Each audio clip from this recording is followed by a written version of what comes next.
Props is one of the major topics in React that will help you create reusable and composable props is to the code. We have to make something like this. Let's put this in a Figma, this in.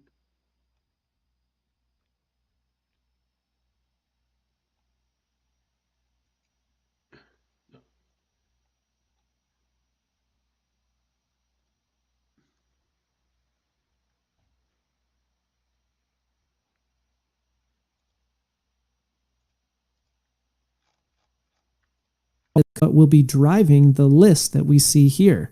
And once you start thinking in terms of components on a page that are actually being driven or displayed based on the data that underlies the page, you'll start to see this same architecture existing all over the web.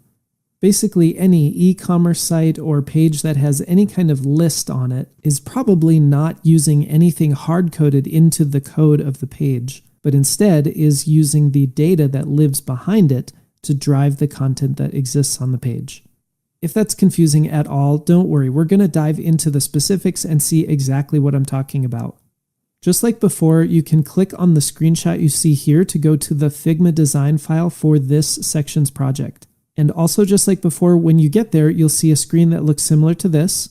I'd highly recommend that you click on the drop-down arrow near the top, go down to duplicate to your drafts, and choose this option to create an editable copy that will live in your own drafts instead of trying to use the one that is shared amongst everyone coming to this page.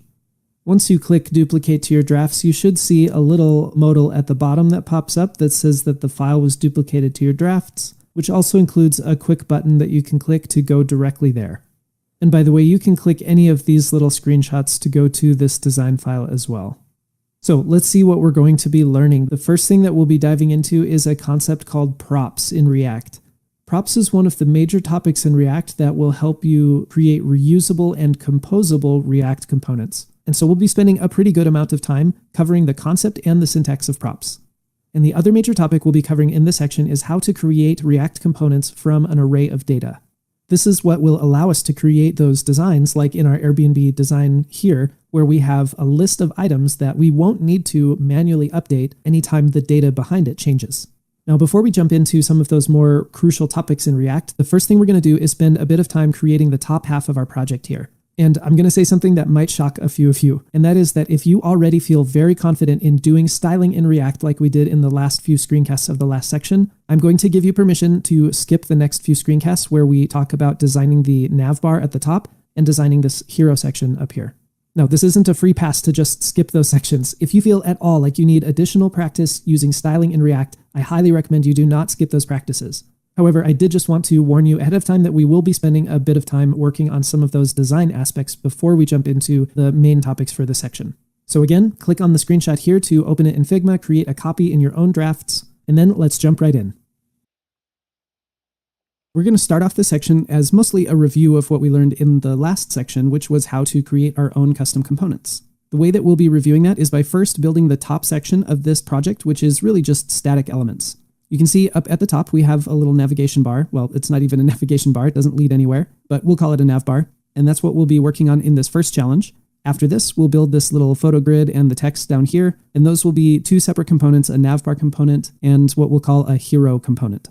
You can click on the screenshot you see here at any time to be sent to the Figma file in order to look for the design specifics.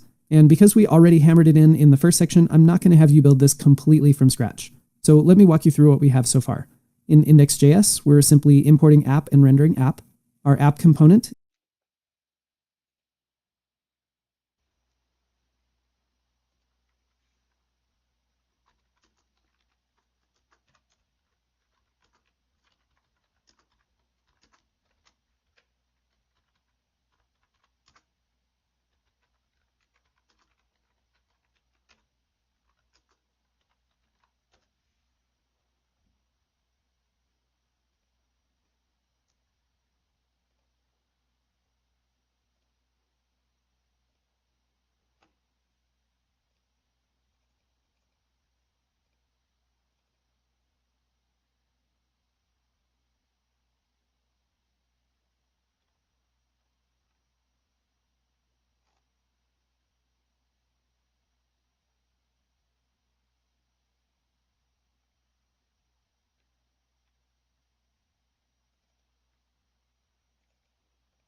is, well, basically as simple of a component as it could possibly be at this time.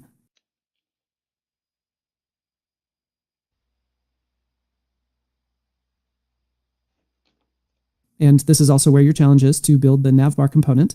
I've also included the Airbnb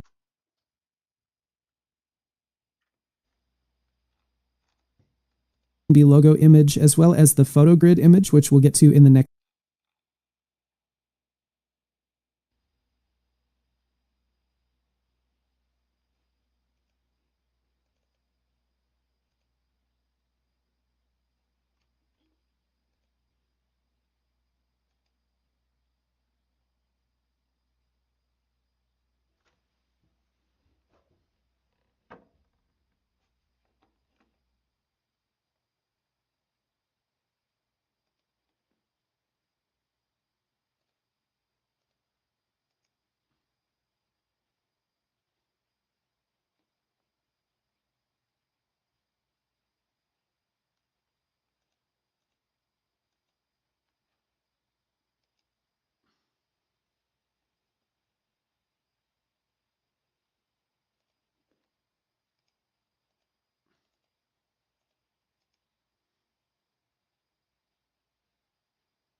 Hello and welcome to download and select the side of our screen. So we can simply select the logo by clicking here, or we can simply select the logo by double clicking, and it is going to be selected, right? But the easy way to select an item is it's time to go go to the right side of our screen, and you are going to see all of these options.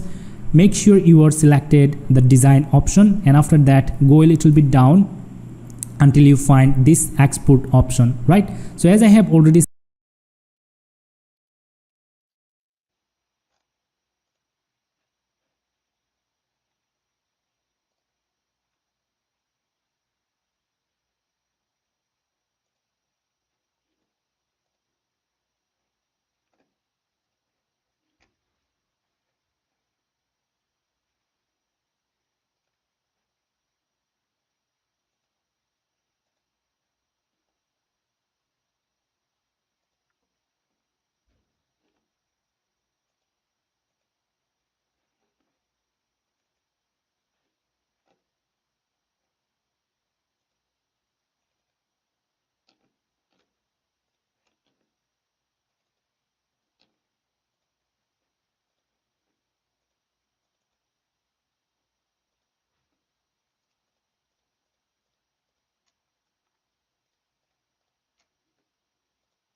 next challenge.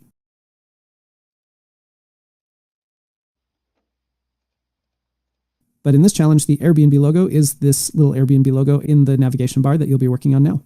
The last couple things you'll notice is that I have the styling about as basic as it can be at this time, and I've also already imported the Poppins Google font that you'll notice is used in the design file.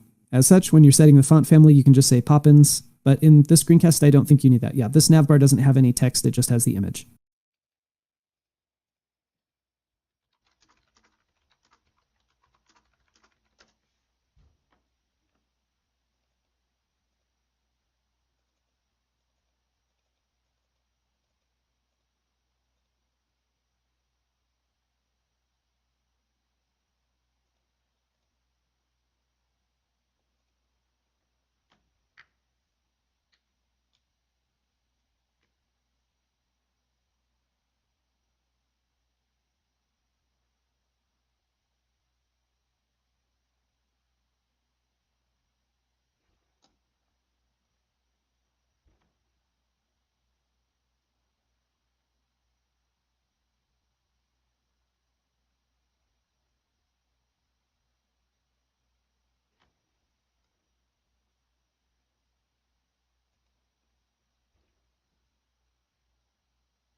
Okay, let's go. Pause the screencast and build out our navbar component.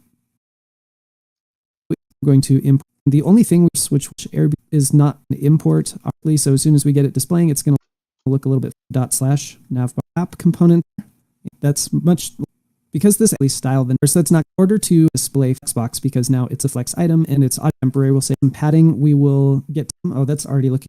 Then if we look on the design, we can see that there's actually a box shadow on the bottom of this. Just copy the decimal values here. But for now, I'm not going to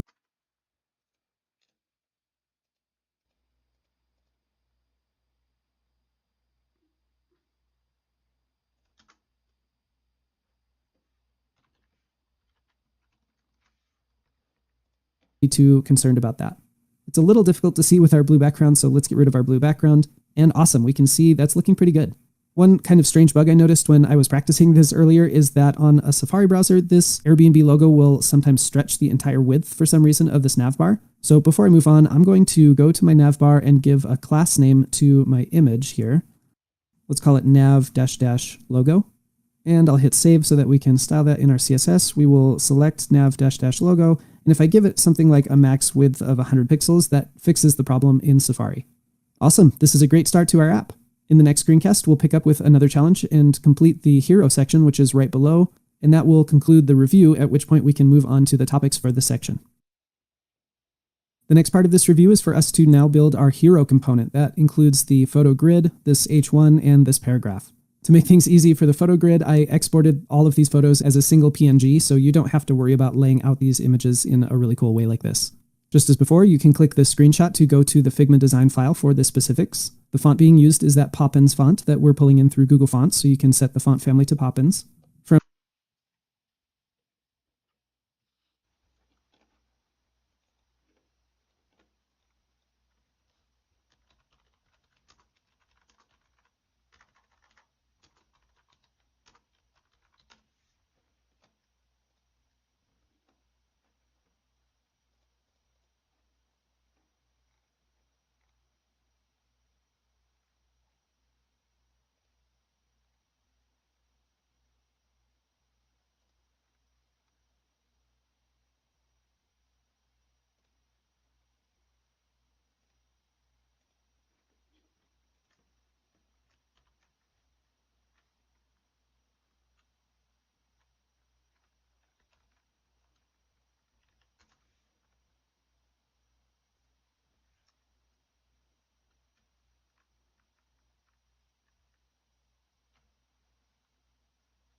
selected this From a design perspective, you might also notice that this image grid is centered in its container, whereas the text is left aligned, although obviously there's this padding here. So your challenge is to build the hero component. Pause the screencast.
and work on this challenge.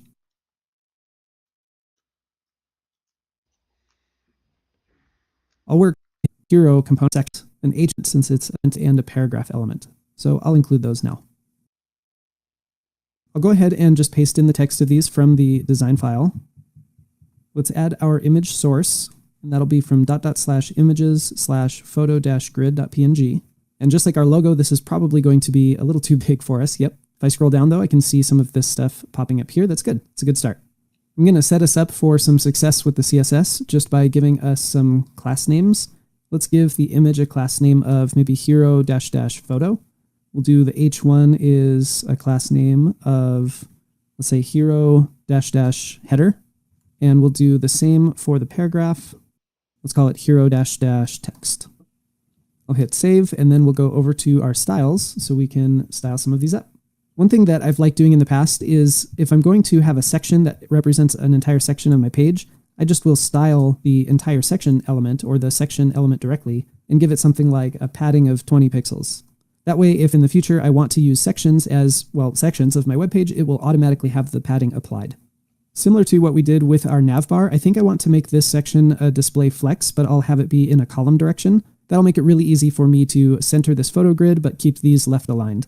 I don't want to do that on all of my sections, however, so I think I'll go back to my hero and I'll give this section a class name of here. So I think I'll go back to its acting display flex, how it compares to fit this. What I want to do is, and it's a, so let's give this the flex item property of align self to the center. Okay, well, the only other thing I notice when I'm looking at the design is that my H1 and my paragraph are spread a little ways apart. Oh, and they're not the family of, it's not, I'm going to margin my paragraph to, okay, I know that some of the past, especially of it, than what we need to know in order to handle the bottom part of this app. Okay, now for the rest of the section, we'll be learning what we need to know in order to handle the bottom part of this app. So that's what we'll start doing in the next lesson. Let's jump right in and start building an instance of our card component. The main purpose of this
exercise is to really illustrate how we're not quite yet prepared to build a series of components like we have down here. So for now, you're just going to build out one instance of our card. There's a few things that I've done for you. I've created, first of all, this card component, so you won't have to build this from card. There's a few things that I've done for you. I've created, first of all, this card component, so you won't have to build this from scratch.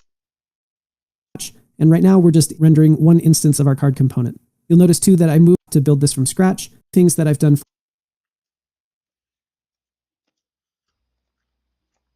for you. I've created, first of all, this card component, so you won't have to build this from scratch. And right now, we're just rendering one instance of our card component. You'll notice too that I moved our hero out and commented it out. That's just so we didn't have to keep scrolling down in our app in order to see the progress that we're making. And let's go to card.js and look at our challenge. Your challenge is to build out the card component. And for now, just hard code in the data for this first one with Katie Zephyrus. For some of the notes, only render one instance. I already did this for you. Also, the little star icon and the photo of Katie Zephyrus are here in our images. We have katiezephyrus.png and star.png. I just talk here about making sure to include all of this. We have Katie's. Also, the little star icon and the photo of Katie Zephyrus are here in our images. We have katiezephyrus.png and star.png. I just talk here about making sure here in our images we have Katie. Also, the little star icon and the photo of Katie Zephyrus are here in our images. We have katiezephyrus.png and star.png. I just talk here about making sure to include all of the pieces of data that we have. And again, that the main purpose is to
show that we have some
Okay.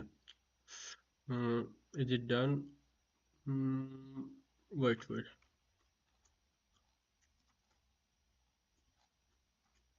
I don't know the width. It looks like it should be more than 30, but this design is completely something like you cannot, if you make something this big, it will be too big for the page. Let's say we did this. Okay. Limitations currently in our understanding of React, so don't worry about the fact that you're just hard coding all of this data into the card component for now. All right, it's time. Pause the screencast and work on this challenge.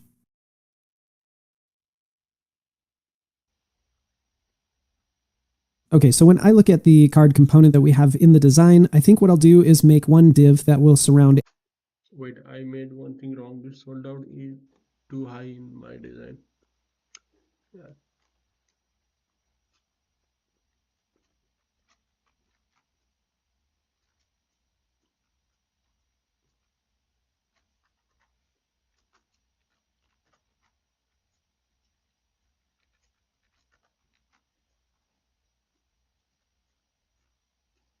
I think it's fine now.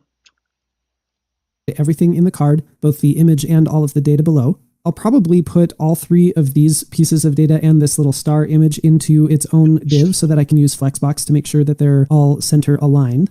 And then I'll probably just put this life lessons with Katie Zafiris in a paragraph and these prices here in a paragraph. I may end up putting this bolded section in a little span inside of that paragraph just to make it bold.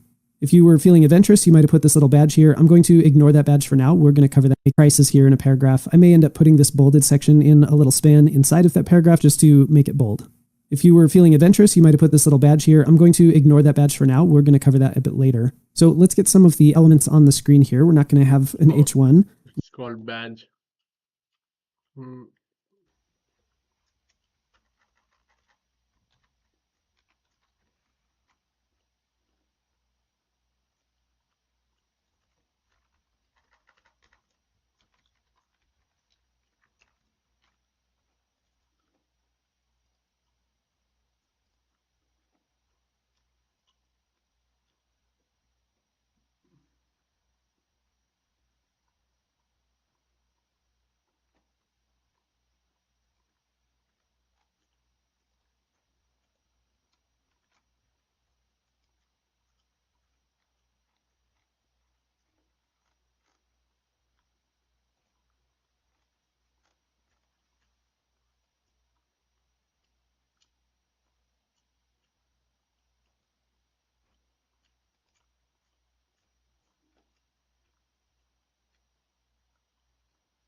Okay.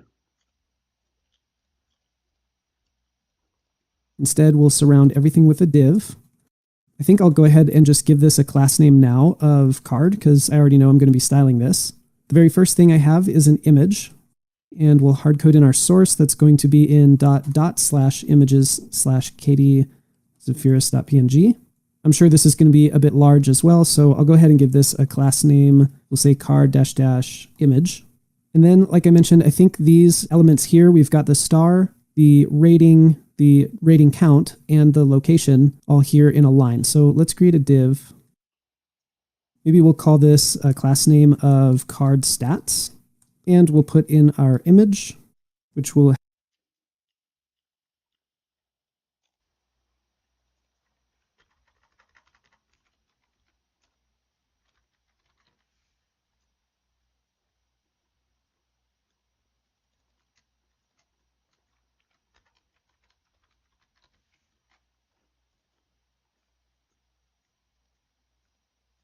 have the star.png as its source. Then I think just to get these other things in line, I'll use an inline element like span. So let's go ahead and create, I'm going to have 3 spans here. And remember, I'm just hard coding in some data. So we'll put 5.0. We had a parentheses with a 6. And I might actually just put my little bullet here as well. And then the location was USA. I guess let's hit refresh and see where we are. Okay, obviously some styling to handle, but at least things are showing up. After those stats, I think we just had 2 more paragraphs. So let's go ahead and create a couple. How did he get that point? USA. I guess let's hit refresh and see where we are. We had a parentheses with a 6, and I might actually just put my little bullet here as well. Bullet? How did you get that bullet? Where is that icon?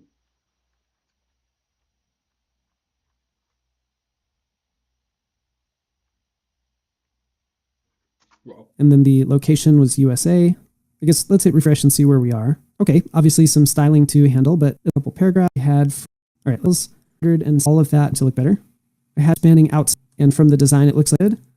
Center, a class dash, see those 6 class, then the location specific only to these spans style. I think I might get the color from Figma. And I think I might, if I just want to round it with a sum 100 in my styles colors, we'll give that a class name class. Let's give it to see some of the limitations. So to learn the screencast we're thinking. But because I'm hard coding, many of you watching the last screencast were thinkable. I've updated the Google slide to show you maybe data you will see components similar to what we're doing. And here's Apple, which has different product components, which really just have an image and a title, image, title, image, title. And you can imagine that when a new movie comes out to put on IMDb, there isn't a developer out there that is actually typing in new HTML or copy and pasting the HTML that they already created and then just changing out some of the data.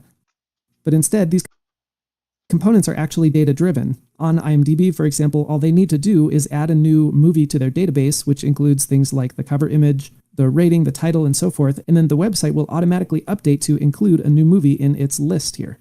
We're going to cover the data aspect later, but for now, the main problem we have is that our component is so hard-coded that we can't really reuse it in any meaningful way. And in React, this is where the concept of props comes into play.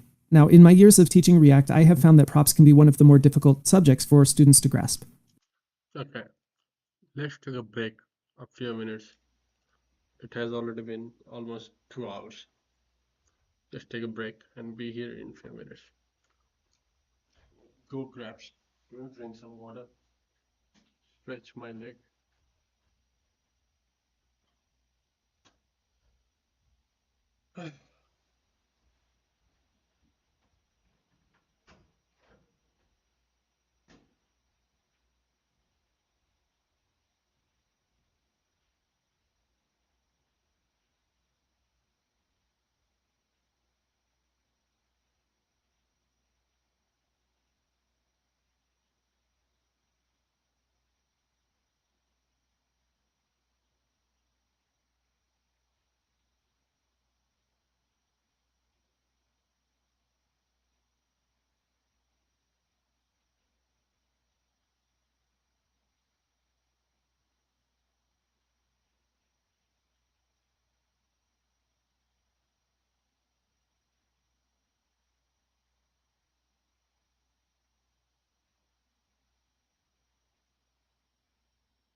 And so what I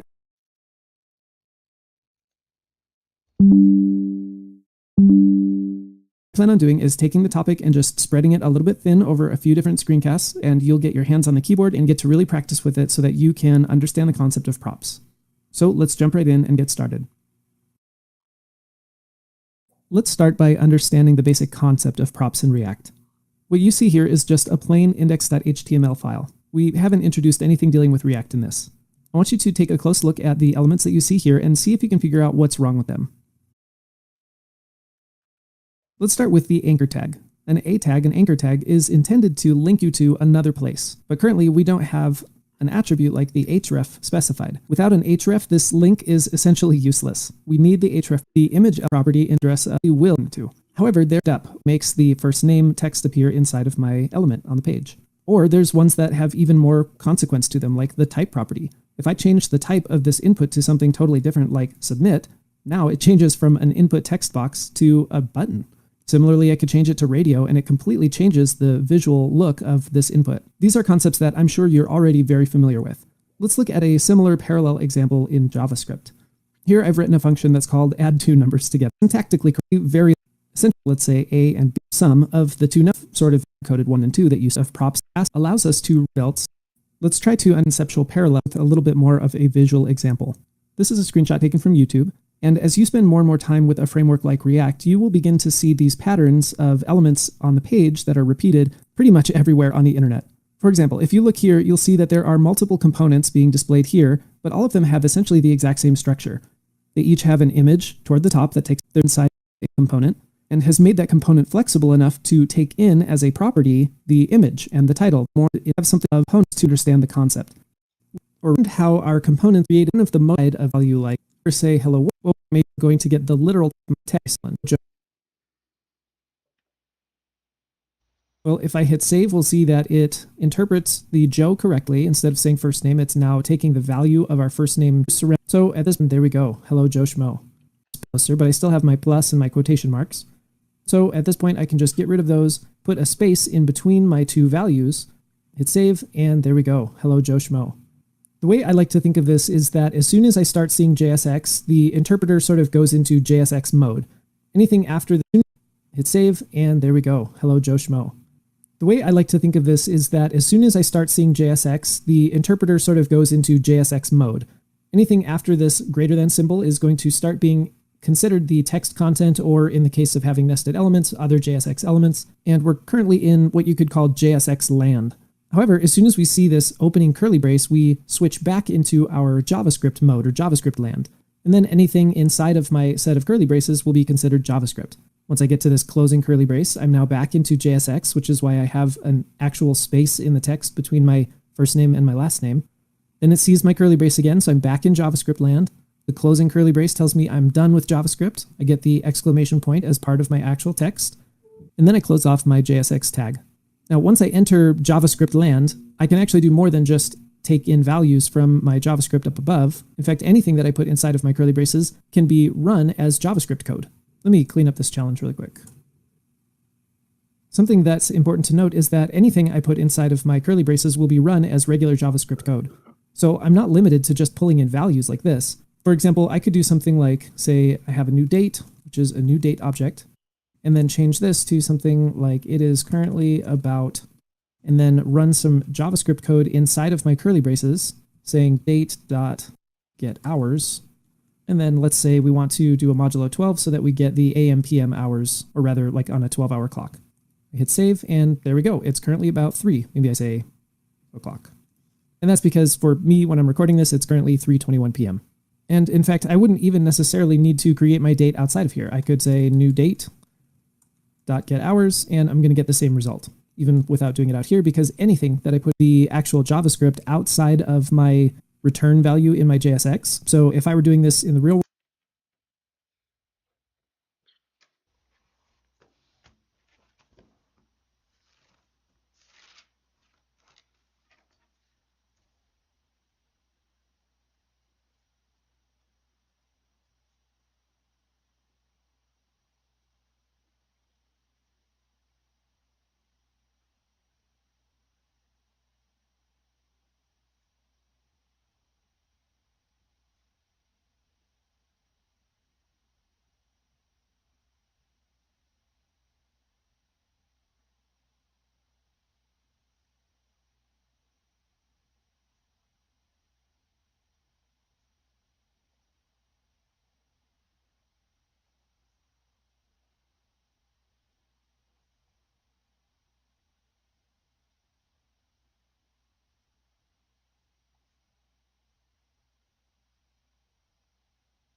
world, I'd probably say something like const hours equals date dot get hours modulo 12. And then inside of my render down here, all I'm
doing is putting hours. And of course, we get the same result that way. One thing that's nice about doing it this way is you can sort of separate the logic that your component is running with the display that your component needs to show on the screen. So for example, let's say I wanted to say, depending on the time of day, good morning, good afternoon, or good night. Well, I could do all of my logic up here to determine what should display after the word good. For example, I want it to say good afternoon because for me right now it's afternoon. I could do something like this, and I'll probably speed this up so it doesn't take up too much time. All I've done really is created a changeable variable, let time of day, and then said if the current hours is less than 12, it's morning. If it's between 12 and 17, then it's afternoon, and otherwise it's considered night. I probably should make something for evening because 5 o'clock p.m. seems a little bit early to say goodnight to someone, but whatever. So here's another mini challenge for you. Okay, your challenge is simply to fix the H1 below to use the time of day string that we determined in the code above. Pause the screencast and work on this challenge. To do is each one of these divs, which I separate guide props, and to see what the syntax of props actually looks like. To help guide us through learning the syntax of using props in React, we're going to look at this little contact book that I created here. As you can see in our app component, everything is hard-coded. Each one of these divs, which I separated with a little space in between each one, represents one of the contact cards. But of course, all of the data is hard-coded inside, which means if I ever needed to make a change, especially to something like the styling, I'm going to have to make that change to every instance of this contact card that we see here. Before we can really talk about props though, we have a challenge for you, and that challenge is to create a separate component called contact, which as the challenge shows will be in a different file. And then I just want you to choose one of the contacts that we have here to move into that file. Essentially, you can just copy and paste one of these contacts over into your contact component. Then, once you've moved one of these contacts over to the contact component, I want you to import the contact component and render 4 instances of it here this way. Now, what's going to be wrong when well, if I hit save, we'll need the data from contacts and paste this.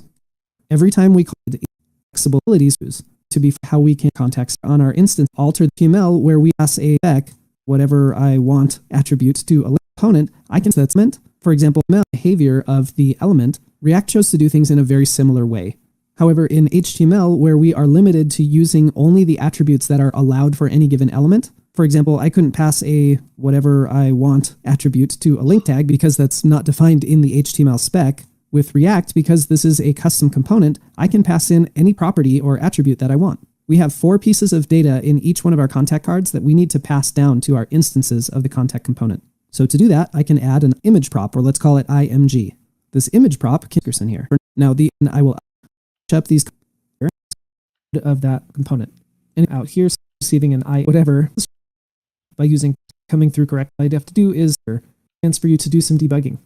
If you didn't, I want you to see if you can figure out why the picture for Mr. Whisker understood every point. Take a look. Number 1, what do props help us accomplish? Well, just like parameters being passed into a function, props being passed into a component help us make that component more reusable. As you become more and more experienced in React, you'll realize that there are times when it makes a lot of sense to pass props into a component so that it's reusable, and other times when it might be possible to pass props into a component, but it's just not always necessary. I can't tell you how much time I have spent trying to create a component that's very reusable and guessing and take to so it's like for well the blah blah blah to a native DOM element. So for example, a div with a lowercase d. Well, the answer is no. So we come to the next part. Why not? And that's because under the hood, when React sees a regular HTML element that we're trying to render, we express that element through the JSX syntax, and that JSX syntax actually returns an object, and the object describes the actual DOM node that should be created. When we add an attribute to a regular DOM element like a lowercase d div, the object that this JSX creates is expecting to be able to add this property to the DOM element. And since DOM elements don't have an attribute called blah, blah, blah, I can't just choose the props that I want to add to native DOM elements like this div. So let me try typing out a summary of that.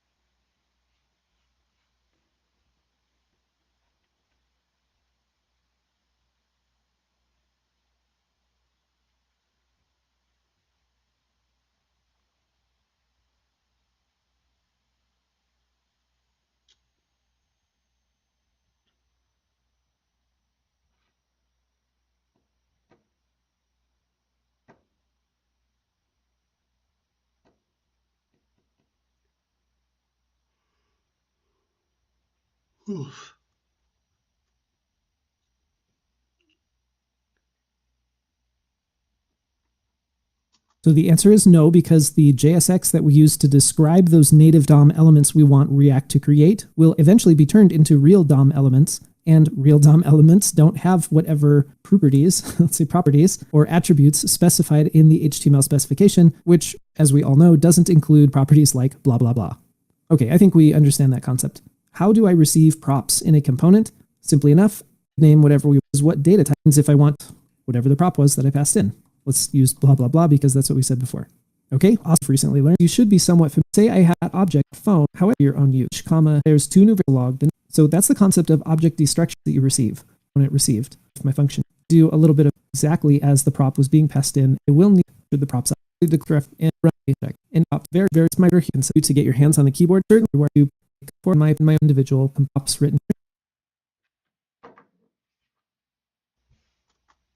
Well, by destructuring our props, we're essentially declaring four new variables up here: image, name, phone, and email. So instead of props.image, I can just reference image and name and phone and email. I hit save and everything should be back to normal. Yep, there we go. The main reason I wanted to show this is just because you will certainly run into React code that either has the full object of props written here, or very commonly the destructured object, which pulls out each of the individual components, or rather properties of the props object. Frankly, you can write it either way. In my own personal experience, I've experimented with both ways, and in the end, I found it a little bit easier, in my opinion, to put the props object here and then reference props.image and name and so forth. The only reason being, if I decide to declare other variables inside of my component, let's say right here, it becomes less apparent which variables for usually certainly are practicing the things that we've learned about props. Well, it's been a minute since we did this. A little bit of, I just read through the challenge for the specifics on what you're supposed to do. There's also some extra credit down here that would be worth looking into if you're interested and if you were able to do this top part all by yourself. And although I would like you to include your own favorite jokes and maybe share it on Twitter or in Discord, I did include some jokes for you to use just in case you didn't have any. One last time, we set up a React app from the scratch, render app component. App should be in its own file. App should render parameter the joke component. Joke component defined in its own file. To what does that mean? Each joke should receive a setup prop setup punchline. Render those whatever you like and use your favorite two-part joke setup and punchline or check. Shit, man. So This is so slow. So them JS are just one events are set up so far. Go back ups. I'm just going to I am to receive so log run it running the and the pun for each pointing. Bad thing is that he's already this to something like a paragraph just to change the boldness between these two or give it a little bit of our original table to complete. But I didn't line up, so we really don't have any up above that include a case. Another is an example. It's hard to explain puns too. Of one of my favorite jokes that can see that sneak peek into props.set JSX say props little tricks. That this is saying that if props.setup is a truthy value, then render the thing on the right side of my AND operator here. If it's a falsy value, however, it won't render good. Neat little tricks that we can do with React. Yeah, again, honestly, it's not that big of a deal the way we currently have things set up. There's rendered up above here. However, if we did go into the dev tools, we would see that up above this paragraph, there's actually an empty H3 sitting up here. Honestly, it's not that big of a deal the way we currently have things set up. But what if I went to my joke and instead of just putting the setup and the punchline, I said something like setup colon and punchline colon. Now when I hit refresh, we can see that, well, it's a little bit broken here. Again, this isn't something that we've taught, so I didn't necessarily expect you to fully grasp this concept quite yet. But as an advanced sneak peek into conditional rendering, something that I can do is actually only render this H3 if props.setup exists. One really concise way that we're going to learn about is to surround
my JSX in curly braces, which means that I'm putting it inside of a JavaScript interpretation.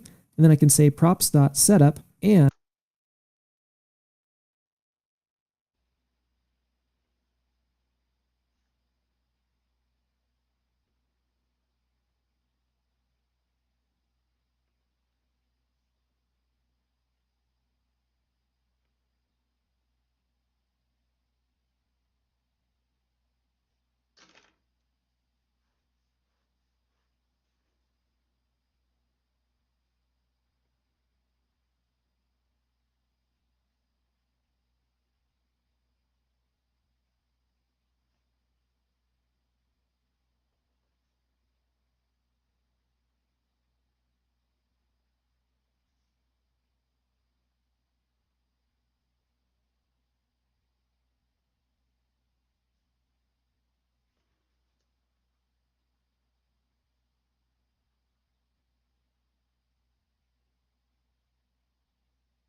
this H3. we're going to learn about how a lot of the neat little tricks that we can do with React are just using vanilla JavaScript principles. And this is a good example of that. This is saying that if props.setup is a truthy value, then render the thing on the right side of my AND operator here. If it's a falsy value, however, it won't render anything at all. So I can hit save and it will look very similar to the way that it looked before. Again, we're going to talk more in depth about that. It doesn't need to make perfect sense quite yet. And one of the cool things about this is we could decide to do it in another way. For example, what if instead of conditionally rendering it this way, I decided to say, well, the style of this H3 is that it has a display of none when props.setup does not exist. Well, I could do that with something like a ternary. I could say the display, if props.setup does exist, then I want it to be block, but otherwise I want it to be none. Obviously, this is a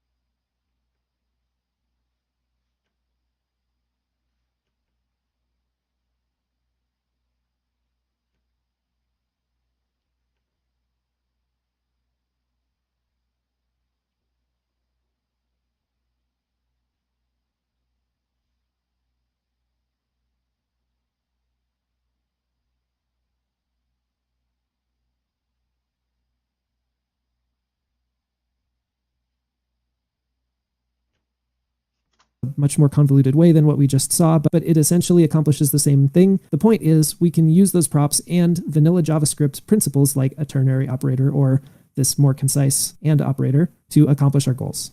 I'm hoping this was a helpful practice. I'm really looking forward to seeing people's best jokes. And when you're ready, there's still one more little thing we're going to learn about props before we can finally take all of this and apply it to our section project.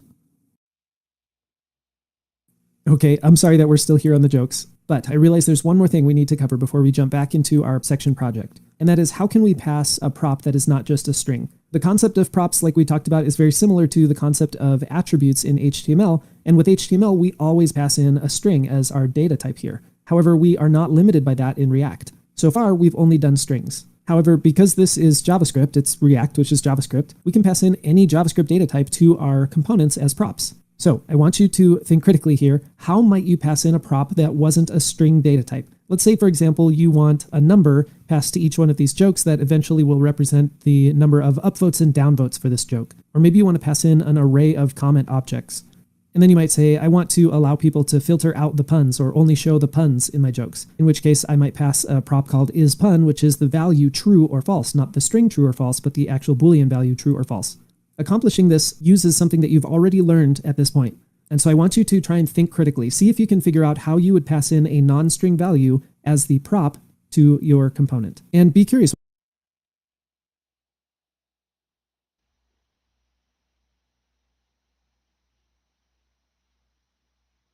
Variable.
from here.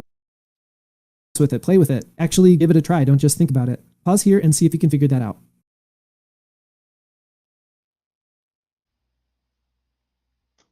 We learned previously that we can, with our process, is to say an array, and then the body of the comment itself, and then maybe there's even a title to the comment expressions. Then I want to want inside of the curly braces. These curly braces essentially give us free reign to throw the over to my joke process into now. But the point is, these curly braces essentially give us free reign to throw any JavaScript we want inside of the curly braces. And whatever that JavaScript expression resolves to is the value that the prop will pass down to our component. So let me fix my syntax error here and go over to my joke component. And let's just console log props.isPun. And you'll see we get a bunch of Boolean values. I could even do props.comments.title. And actually that's going to cause an error because I didn't pass a comments prop to all of them. But let's object back into our things that we pick. It doesn't include is we had a little use data to those if we're floating also there's now. And maybe just so I'm not flipping back and forth, but that I could use file. Yes, this is the tricky part. If I surround the backticks because they are a JavaScript expression of the ES6 templating string syntax, not going to make sense. I mentioned we're only passing in the file name and extension. We're not passing in the whole path. But I can't just do string concatenation like saying /images/ and then plus my props.image because this plus is not going to make sense. Now I could do that by surrounding this entire thing here in curly braces, but I'm going to make use of the ES6 templating string syntax with these backticks, and that way I can put my $ curly braces. Now this is probably starting to get confusing. Inside of a template string, I can insert values by using $ curly braces, and that's where my props.image will go. However, I can't just put backticks surrounding everything here because that doesn't make sense in JSX. Now this is the tricky part. If I surround the backticks because they are a JavaScript expression in curly braces, then suddenly this expression makes sense. I think this is probably the trickiest part of this challenge.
I'm hoping it didn't frustrate anyone too much, but I totally understand.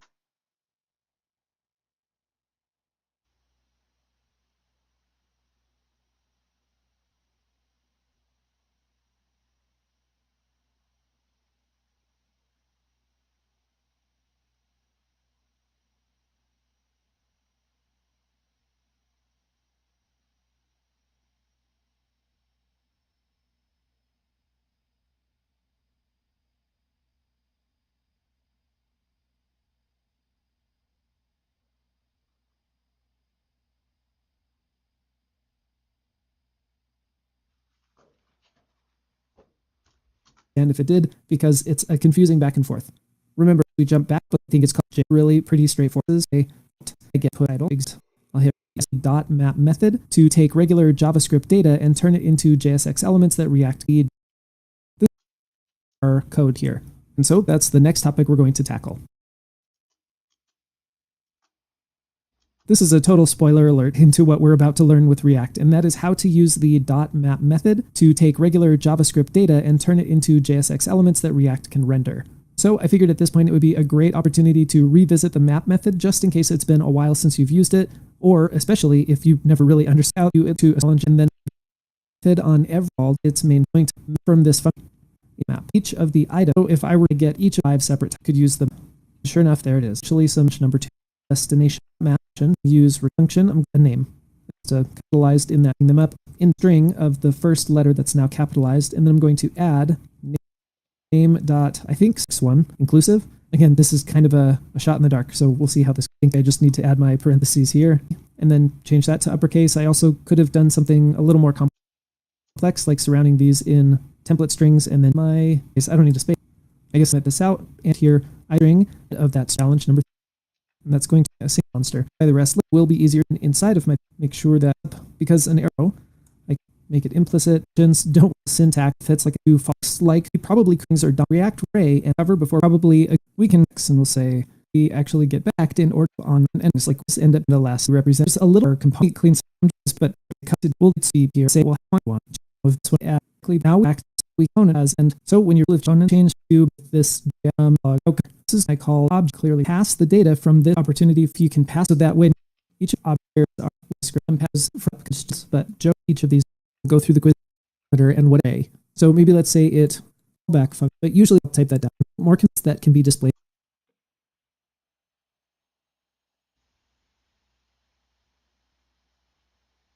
on the page. And number 3, why is using .map better than just creating the lot more loaded in head raw is like for let I equal this interventor in the fourth or a bit of a file that is the other piece. I'm going to go to the that was it's just a quick over it to component. So let's jump right in to do it because that's all these properties. Location was so I'm going to experience to cover not feel for you. Flex data were to for very specific individual that I want us to cast. Props this component property in the database. Now, obviously, I typed all of this in manually, but I gave it an ID item.id. Again, I probably could have used the title or the price for this warning to go away, but when I hit save, we'll see that warning disappears. So those were just a couple of miscellaneous items that I wanted to cover. I'm not going to put our hero back in quite yet because there is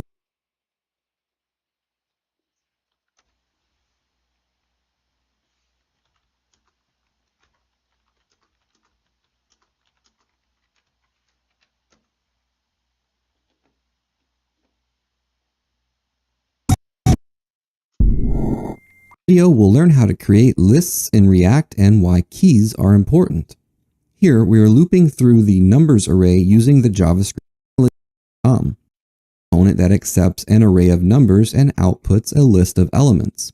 When you run this code, you'll be given a warning that a key should be provided for list items. A key is a special string attribute that you need to include when creating lists of elements. We'll discuss why that's important in a second. Let's assign a key to our list items inside numbers.map and fix the missing key issue. So keys help React identify which items have changed, are added, or are removed. Keys should be given to elements inside the array to give the elements a stable identity. The best way to pick a key is to use a string that uniquely identifies a list item among its siblings. Most often, you'll use IDs from your data as keys. So here we have to-do items and each have an ID that we can use as the key. When you don't have stable IDs for rendering items, you can use the item index as the key, but only as a last resort. And I don't recommend using indexes for keys if the order of the items may change. This could negatively impact performance and may cause issues with the component state. If you choose not to assign an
explicit key to list items, then React will default to using indexes as keys.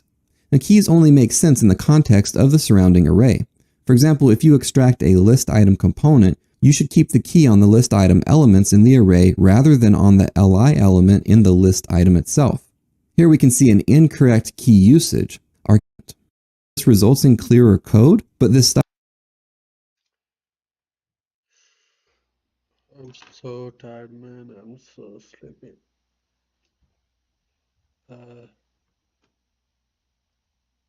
Let's stop this stream for now and let's commit all the code.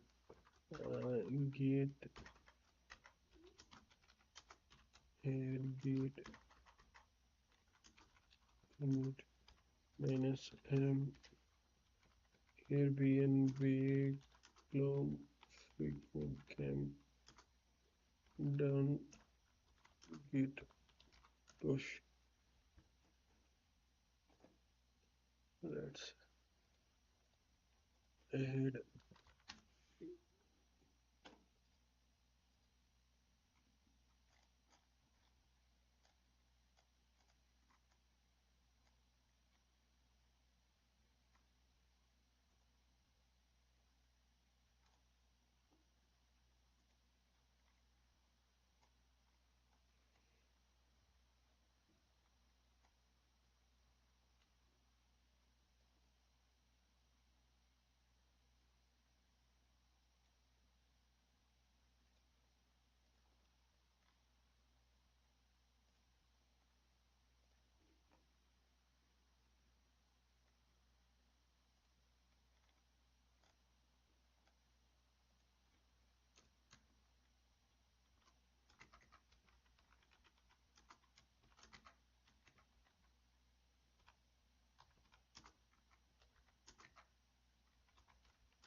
I'm gonna have a coffee, then let's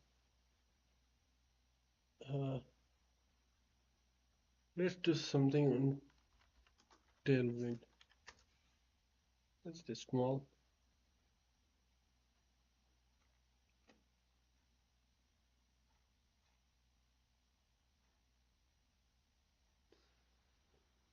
More than tailwind, I have to do React hook. Oh god, this is going to be so long video of freecodecamp.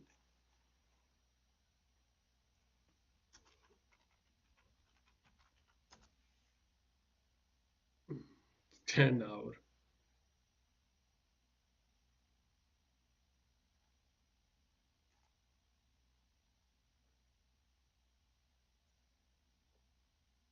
In this intermediate. All right, let's take a look. Okay, not gonna put in our selected. So Jack, you really don't have to use a. So that uniquely identifies this particular query. Pokemon.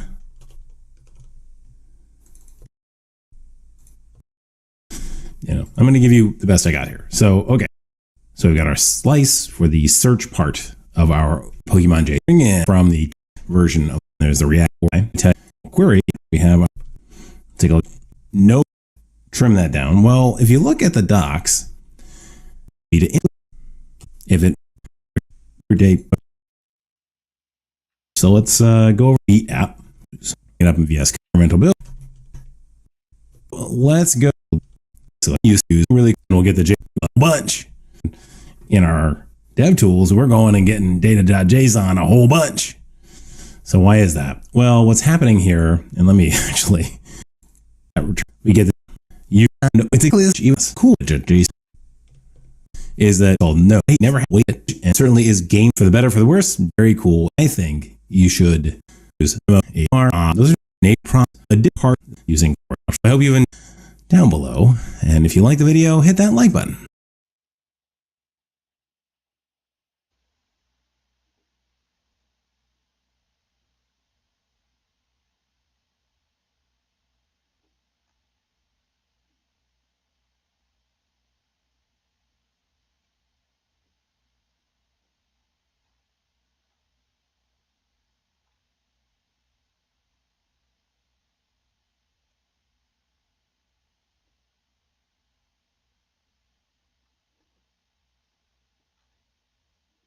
And if you really like the video, so let's hit save. And if we were to go, and now we have a working timer. And if we were to go into here and put in a console log, we'll clean up your own as the stuff. Okay, looks good, but to be fun and name. Now when I do, all right, and all those. But before we do that, that's the HTML and how you format it. And then there is the data that's in your application. I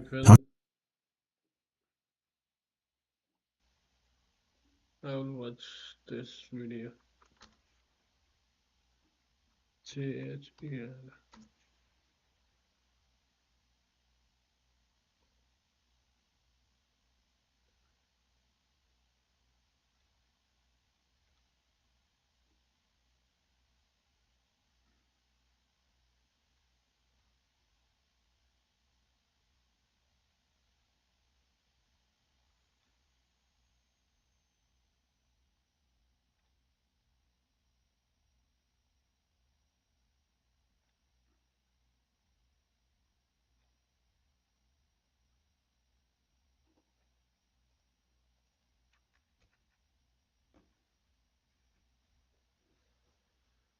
I need to freshen up and coffee.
Oh shit.